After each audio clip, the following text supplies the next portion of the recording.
All right, so I got it installed.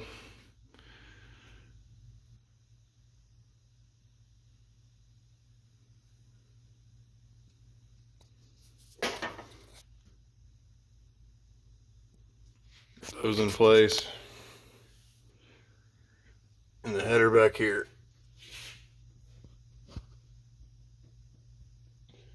It's like 4 inches laying off.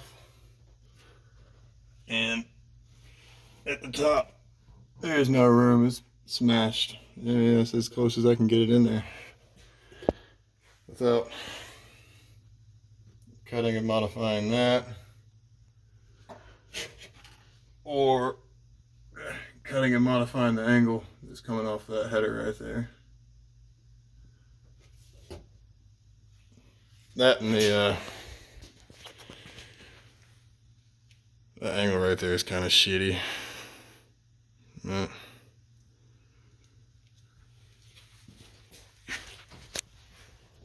Try to film as much as I can.